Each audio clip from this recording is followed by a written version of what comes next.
The woman whose body was found stuffed in a suitcase in California has been identified as a former swimsuit model now. Her teeth and fingers removed.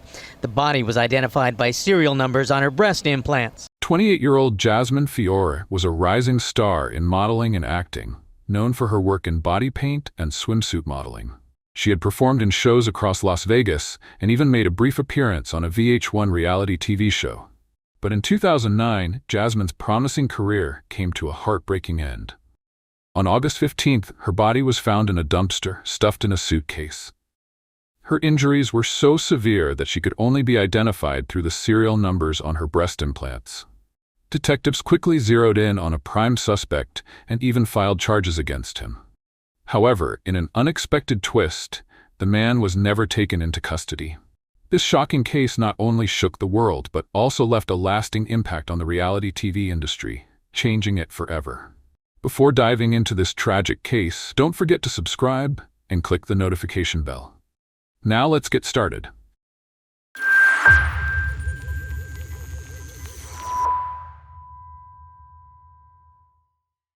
Just over 20 years ago, modern reality TV exploded onto the scene, capturing audiences worldwide. Many credit its success to groundbreaking shows like CBS's Survivor, which debuted in 2000. Following its massive popularity, hit series like American Idol, The Bachelor, and The Osbournes quickly followed. By 2005, VH1 had jumped into the reality TV craze, introducing a string of shows, including Megan Wants a Millionaire. Despite the series' promising start, it aired only one season before being abruptly canceled. The reason? The tragic death of Jasmine Fiore, whose story would haunt the industry. Jasmine's life had its share of challenges. Born and raised in Bonnie Doon, California, she faced hardship early on when her parents divorced at the age of 8. Raised by her single mother, Jasmine experienced the financial difficulty that often comes with living in California's high-cost areas. As a teenager, Jasmine worked at a local grocery store to support herself, while dreaming of a career in modeling. At age 18, she began her journey as a swimsuit and body paint model, performing at parties and entertainment events. Her charisma and talent quickly caught attention, and before long, she secured performances at some of Las Vegas's most prestigious casinos. Her career was on the rise, and she was making a name for herself in the industry. Jasmine was well aware that her modeling career wouldn't last forever, so she went back to school. Eventually, she earned a real estate license and prepared to open her own gym and personal training center. Over the years, Jasmine experienced a series of relationships, each leaving its mark on her life. Among them was Robert Hasman, a man she deeply cared for and hoped to settle down with. However, their relationship ended amicably. Not long after, Jasmine found love again, this time with a man named Travis. Their romance blossomed quickly, leading to an engagement in 2006. But, like her previous relationship, the engagement was called off. By 2009, Jasmine's life took another turn when she met Ryan Jenkins, a fellow real estate professional. This marked the beginning of a relationship that seemed promising, but would ultimately lead to the darkest chapter of her life. Ryan Jenkins was a real estate investor with properties scattered across Las Vegas. While he wasn't a major player in the market yet, he was determined to make a name for himself. To broaden his opportunities, Ryan turned to reality television, seeing it as a stepping stone. In late 2008 or early 2009, he auditioned for a VH1 show. Megan Wants a Millionaire. He's 32-year-old Canadian Ryan Jenkins. I've never really rolled with any girls that could keep up with me. But Ryan's journey on the series was short-lived as he was eliminated in the early episodes. This setback didn't sting for long. Just days after leaving the show, he met Jasmine Fiore, the woman he would later call his soulmate. In what seemed like a whirlwind of emotion, the two got married just 2 days after meeting. Both claimed it was love at first sight.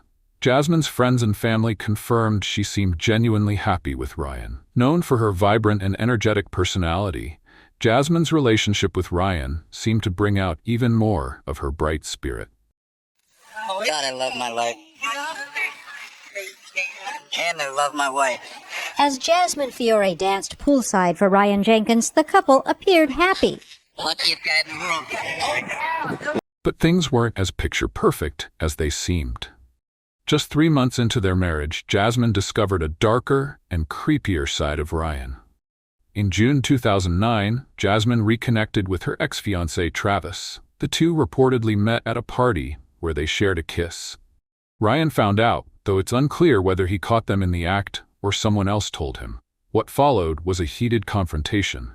Ryan crossed a serious line. During the argument, he punched Jasmine so hard that she fell into a pool. The police were called to the scene, and Ryan was immediately charged with assault. After 2 days in jail, he told his father, "Dad, I cannot spend another day in jail for questioning. Not one more day. I would rather die." Ryan was scheduled to appear in court in December 2009. Despite this alarming incident, Jasmine and Ryan quickly reconciled, patching things up for the time being. However, the damage to their relationship was undeniable. While they tried to move forward, their marriage would never fully recover from this turning point. Jasmine's mother revealed that her daughter and Ryan frequently fought, mostly about her ex-boyfriends. Ryan believed that once a relationship ended, all ties should be cut. However, Jasmine opposed this view, often maintained contact with her exes. This deeply troubled Ryan, who was known to be a jealous man. To be fair, his jealousy and suspicions appeared to have a basis. Ryan's father claimed that Jasmine had been sneaking around for months. Sometimes, Jasmine would disappear without explanation. Ryan had no idea where she was going or when she would return.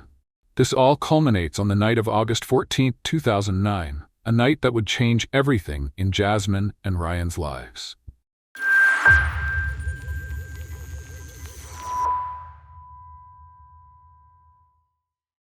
On August 14, 2009, Jasmine Fiore and Ryan Jenkins checked into the L'Auberge Hotel in San Diego.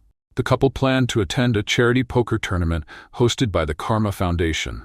According to investigators, CCTV footage from the evening showed Jasmine and Ryan happy moments.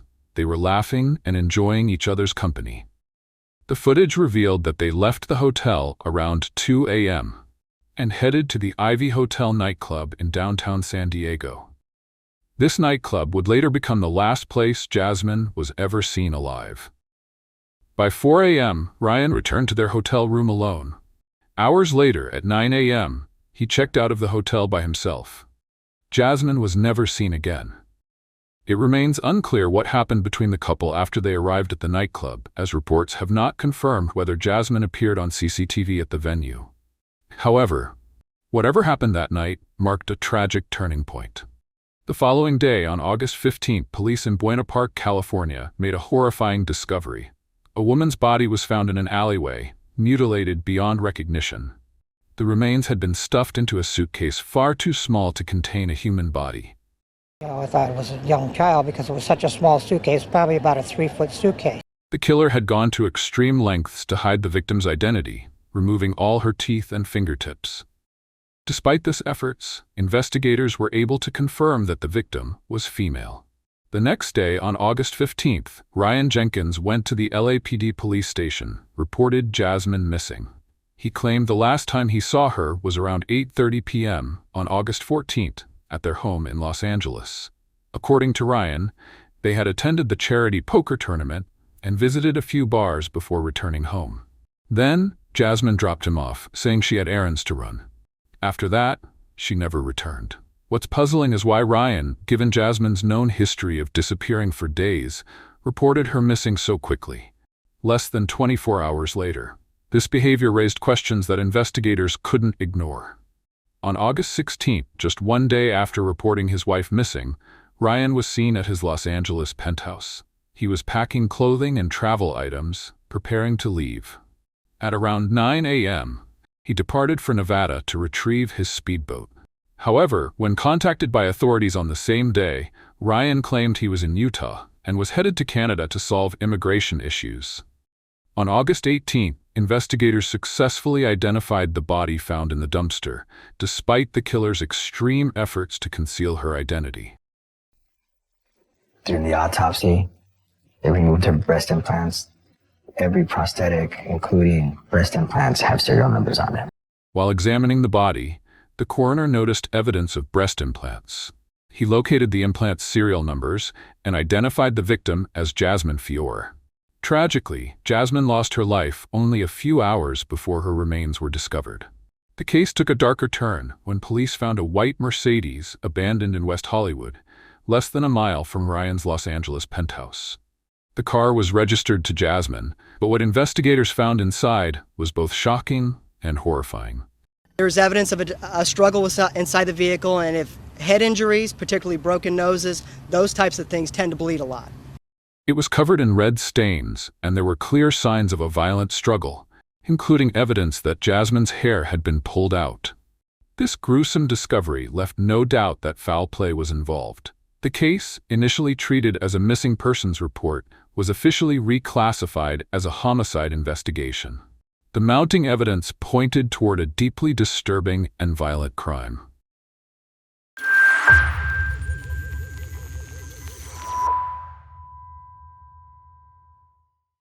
Now, police wanted to bring Ryan Jenkins in for questioning, but he was nowhere to be found. For the first time, police held a press conference to clarify the rumors surrounding the case and urged anyone with information to come forward. Time, yes, the fingers and teeth were removed. Okay, I'm sorry, sir, say again. That would suggest what to you? Well, that's an ongoing investigation. I can't comment on that right now. This message goes out to the family, his mother and father, and to the friends that are helping him try to leave this country. Ryan Jenkins is an animal. What he has done to Jasmine is unspeakable. Right after this conference, police received a tip that Ryan's black BMW SUV, towing a boat, was seen heading toward the U.S.-Canada border. Later, the vehicle was found abandoned in Washington. The boat trailer was empty, indicating the boat had been launched. When the police touched the engine, it was still warm. What a pity, Ryan had just left the area. Although Ryan was not deemed guilty, he was officially labeled a person of interest. Authorities were desperate to find and question him. The urgency of the situation prompted the U.S. Coast Guard and Customs and Border Protection to deploy multiple boats to search the surrounding waters, hoping to locate Ryan before he could disappear. On August 19th, a witness reported seeing someone looked like Ryan. He was piloting a boat near Point Roberts, Washington. Coincidentally, this was where Ryan's stepmother lived. Shortly after this sighting, Ryan called his father from Vancouver, confirming that he had made it to Canada. During this call, Ryan's father said Jasmine's body had been discovered, and police suspected she had been the victim of a homicide. The Royal Canadian Mounted Police announced Ryan had crossed the border into Canada, likely sometime between August 19th and August 20. This revelation was pivotal. Investigators concluded that Ryan, fully aware that police were seeking him, was actively evading capture. LAPD officially named him the prime suspect in Jasmine Fiore's murder. By August 20th, homicide charges were filed against him.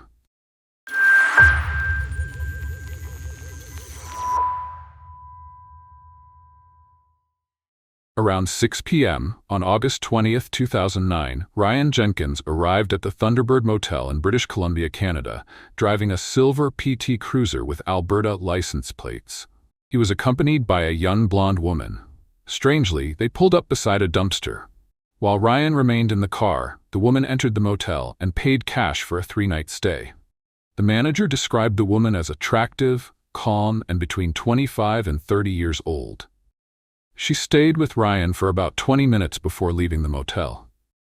Later, investigators identified the woman as Ryan's half-sister, Elena. The following day, August 21st, the motel manager spotted Ryan outside the building. He looked so exhausted that the manager didn't recognize him, despite being aware of the manhunt for Ryan Jenkins. He looked really slender, facial hair, darker hair color, sunglasses. You wouldn't even think it was him. By 11 a.m. on August 23rd, the motel manager noticed that Ryan hadn't checked out as scheduled. Sensing that something was wrong, he asked his nephew to check the room with him. What they discovered was nothing short of a nightmare. I just cracked the door and I seen the computer sitting on the bed and a few other things. And then I followed through with the door, and as I followed through with the door, there he was hanging from the coat rack. Ryan had taken his own life. His lifeless body was hanging from a clothes rack, his belt used as the noose. No suicide note was found at the scene. However, investigators uncovered a document on Ryan's computer titled Last Will and Testament, dated August 20th, just days before his death. The contents of this letter have never been made public, leaving its message and implications a mystery. Is now able to confirm that a deceased person that was found in a motel in Hope, British Columbia, is in fact Ryan Jenkins. At this time, the investigation into the circumstances of his death is continuing, but preliminary evidence suggests that he took his own life. After Ryan's death, Jasmine Fiore's homicide case remains forever unsolved. However, law enforcement maintains that Ryan was responsible for her death. With no other suspects or persons of interest, they firmly believe the evidence points to him. Ryan's final days seemed marked by immense guilt, evident in his disheveled appearance and eventual suicide. While many questions remain unanswered, the tragedy of Jasmine's murder and Ryan's death have left a permanent mark on those involved, and a haunting legacy that lingers to this day. There's so many unknown questions. Why? Who? What happened? I would have loved to see him sit in jail every day of his life for the next 100 years.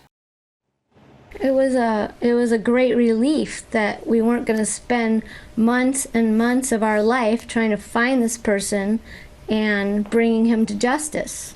You know, he was a coward and he took the easy way out. He didn't want to face the consequences of his actions, and that's how he dealt with it. I mean, it's a relief to know that this man is not out there with the possibility of causing harm to other people.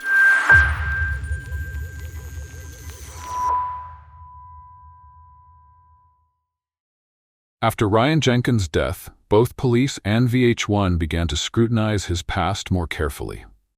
VH1, the network behind Megan Wants a Millionaire, claimed to have conducted a thorough background check on Ryan before allowing him to join the show.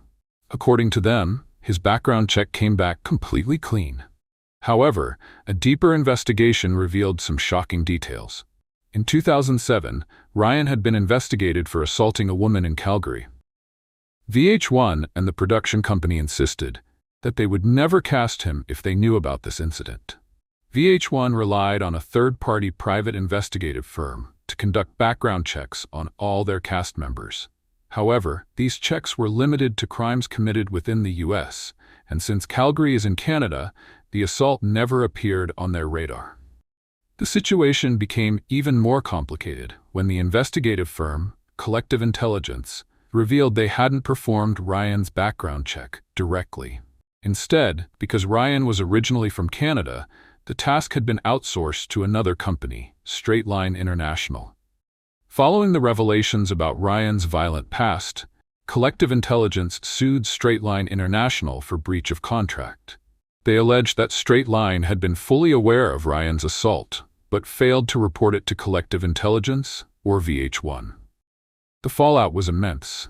Collective Intelligence lost the trust of major clients like VH1, NBC, and ABC.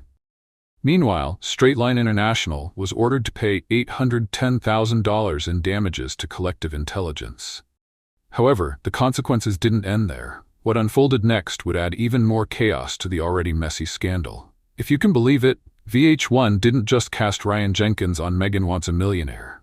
After his elimination from that show, they hired him again to appear on the third season of another reality series, I Love Money. According to its description, contestants would compete in a series of physical and mental challenges for a $250,000 grand prize. Shockingly, Ryan won the third season of I Love Money. During filming, he reportedly called Jasmine every day, telling her he was determined to win the money, so they could live the life they'd always dreamed of. However, as the competition went on, his tone grew increasingly aggressive. Ryan appeared to grow more suspicious of Jasmine, believing she might be unfaithful while he was away. If rumors about Jasmine's relationship with her ex-fiancé were true, it may have fueled Ryan's jealousy and suspicions, providing a motive for the horrific crime. In light of these revelations, VH1 made the unprecedented decision to cancel the entire third season of I Love Money. Not a single episode ever aired. The production company, 51 Minds Entertainment, faced significant fallout, settling with VH1 for over $12 million in losses due to the cancellation.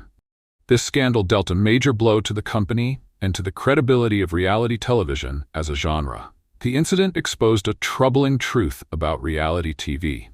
Unlike scripted shows where actors play fictional characters, reality TV presents real people behaving as themselves, or at least as close to themselves as the cameras allow. That authenticity is what captivates viewers, but it also carries a chilling risk. The stars of these shows aren't characters you can control. They're real individuals with complex, often hidden lives. This case was a harsh reminder that even when someone seems authentic on screen, viewers have no way of knowing who they truly are. And in the case of Ryan Jenkins, this illusion proved devastating. He put himself into that spotlight. But the same vanity that targets a celebrity and the same vanity that puts herself on a reality show and seeks out a trophy wife is the same vanity that says, you can't reject me, so I'm going to kill you. And it's the same vanity that says, I do not want to be caught alive as a murderer. I would rather die. This is the kind of tragedy that fathers should talk to their sons about, being able to learn about how to tolerate rejection. And that women should talk to their daughters about staying away from men who value them as trophies, who can't handle the rejection of it when it ends, because these are the cocktails that end in domestic violence, and this is an ultimate tragedy. Reality TV stars, YouTubers, or social media influencers often creates a similar illusion. You only see the side they or their teams want you to see. In Ryan Jenkins' case, VH1 portrayed him as entertaining and charismatic. But behind the scenes, the reality was far darker. It's clear these companies often prioritize profits and viewer engagement over understanding who their stars truly are, and Ryan was no exception. To be honest, VH1's real concern after the scandal seemed to be the $12 million loss from the unaired third season of I Love Money and the potential damage to their entire reality TV catalog. This tragedy could easily derail their brand. 51 Minds Entertainment, the production company behind many VH1 reality shows, admitted that Jasmine Fiore's murder cast a long shadow over the reality TV genre. They now make it a priority to stay in touch with contestants after production ends. Another producer expressed a stronger stance, saying he will kick someone out of a show based on a hunch, rather than end up with another Ryan Jenkins. Many studios now prioritize the most thorough background checks possible, regardless of cost, a shift driven by the lessons of this case. Ultimately, Ryan Jenkins was never held accountable for his alleged crimes, leaving Jasmine's family and friends without closure. However, if there's a silver lining to this tragedy, it's that reality TV seems to have become a safer space, even if it's only to shield corporations from financial and reputational damage. Studios should have always prioritized safety and responsibility over profits, and that lesson should never be forgotten. Thank you for watching till the end of this video. If you found this case interesting, check out some of the other stories we've covered. Don't forget to subscribe. It's free and helps you stay up to date with our latest videos. If there's a case you're interested in, feel free to share in the comments. Stay safe, and we'll see you next time.